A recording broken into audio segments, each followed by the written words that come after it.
Hi అండి. అందరికీ నమస్కారం. Welcome to my channel. ఈ వీడియోలో ప్రభుత్వ ఉద్యోగ పెన్షనర్ల పీఆర్సీ ఫిట్‌మెంట్‌పై సీఎం క్లారిటీ అంటూ అప్డేట్ రావడం జరిగింది.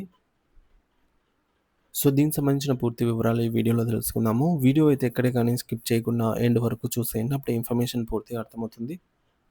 అలాగే వీడియో చూస్తున్న ప్రతి ఒక్కరూ వీడియోకైతే లైక్ చేయండి ఫ్రెండ్స్. ఈ వీడియోని తోటి ఉద్యోగ పెన్షనర్ మిత్రులతో అయితే షేర్ చేయండి. కొత్తగా మన ఛానల్ చూస్తున్న వారు ఇంకా ఎవరైనా సబ్స్క్రైబ్ చేసుకోకపోతే వెంటనే మన ఛానల్ అయితే సబ్స్క్రైబ్ చేసుకోండి.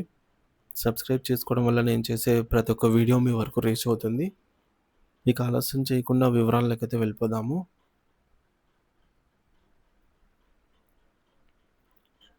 తెలంగాణ రాష్ట్రం 10 సంవత్సరాలు పూర్తి చేసుకొని 10 వసంతాలు పూర్తి చేసుకొని 11వ ఏట అడుగు పెడుతున్న శుభ సమయంలో జూన్ 2వ తేదీన రాష్ట్ర వ్యాప్తంగా పండుగ వాతావరణం నెలకొన్నప్పటికీ ప్రభుత్వ యంత్రాంగాన్ని తమ భుజస్కంధాలపై మోస్తున్న ఉద్యోగ, ఉపాధ్యాయ మరియు పెన్షనర్ల వర్గాల్లో మాత్రం అసంతోషం మచ్చుకైనా కనిపించలేదు.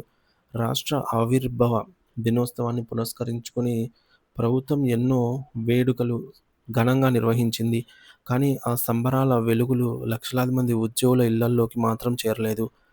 ముఖ్యమంత్రి రేవంత్ రెడ్డి గారి ఆవిర్భావ వేదికపై నుండి చేసే ప్రసంగంలో తమ చిరకాల వాంఛైనటువంటి పీఆర్సీ, డీఏ మరియు సీపీఎస్ రద్దు వంటి అంశాలపై కీలక ప్రకటనలు చేస్తారని అందరూ ఎంతో ఆశగా అయితే చూశారు.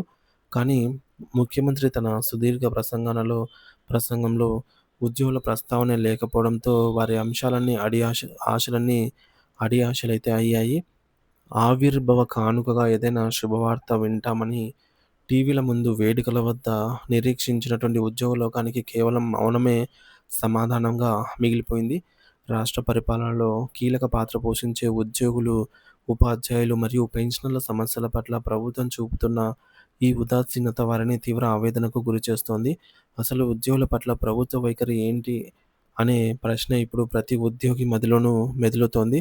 సో, నాడు మలిదశ తెలంగాణ ఉద్యమంలో సకల జనుల సమ్మె ద్వారా రాష్ట్రాన్ని స్తంభింపజేసి తెలంగాణ సాధనలో వెన్నెముకగా నిలిచిన ఉద్యోగులకు స్వరాష్ట్రంలో 10 ఏళ్ల తర్వాత కూడా మళ్ళీ తమ హక్కుల కోసం వీధులెక్కి పోరాటం చేయాల్సిన దుస్థితి రావటం అత్యంత విచారకరము.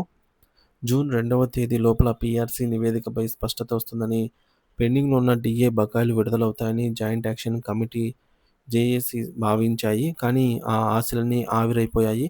ముఖ్యమంత్రి తన ప్రసంగంలో కనీసం ఉద్యోగుల కష్టాలను గుర్తించే చిన్న మాట కూడా మాట్లాడకపోవడం వారిని మరింత కృంగదీసింది. వేతన కమిటీ పీఆర్సీ విషయంలో నెలకొన్న జాప్యం ఇప్పుడు ఉద్యోగుల సహనానికి పరీక్ష పెడుతోంది. పాత పీఆర్సీ గడువు ముగిసి ఏళ్లు గడుస్తున్నా కొత్త కమిటీ నివేదిక ఎప్పుడు సమర్పిస్తారు? ప్రభుత్వం ఎంత శాతం ఫిట్‌మెంట్ ప్రకటిస్తుంది అనే అంశాలపై ఇప్పటికీ ఎటువంటి క్లారిటీ లేదు. కమిటీ గడువును పదే పదే పొడిగిస్తూ పోతూ ఉండడంతో అధికారుల నిర్లక్ష్యం వల్ల తమ జీతాల పెంపనేది ఎప్పుడు జరుగుతుందో తెలియక ఉద్యోగులు ఆర్థికంగా ఇబ్బందులు పడుతున్నారు.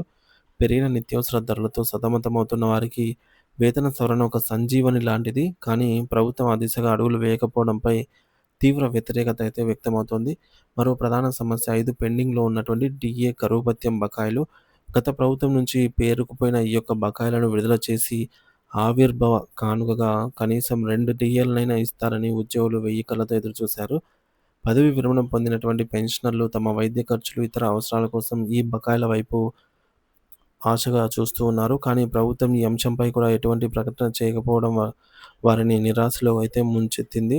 అలాగే ఎన్నికల సమయంలో కాంగ్రెస్ పార్టీ ఇచ్చినటువంటి హామీ అయినటువంటి సీపీఎస్ రద్దు అంశం ఇప్పుడు పెద్ద చర్చనీయాంశంగా అయితే మారింది.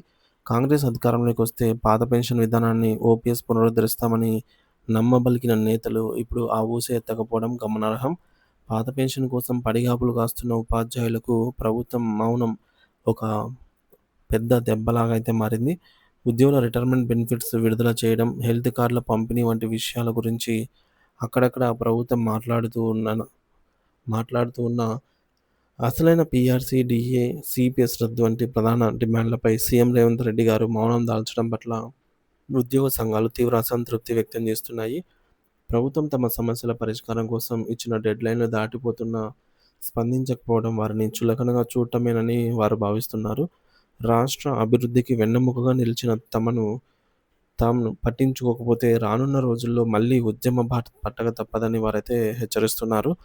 ఉద్యోగ సంఘాల నేతలు కూడా ఇప్పటికైనా మౌనం వీడి ప్రభుత్వాన్ని నిలదీయాలని సాధారణ ఉద్యోగులైతే డిమాండ్ చేస్తూ ఉన్నారు. సో, పరిస్థితి ఇలాగే కొనసాగితే ప్రభుత్వం మరియు ఉద్యోగ సంఘాల మధ్య సమరం తప్పేలా లేదు. సో, దీనిపై మీరేమంటారనేది కామెంట్ ద్వారా తెలియజేయండి friends. Thank you for watching this video.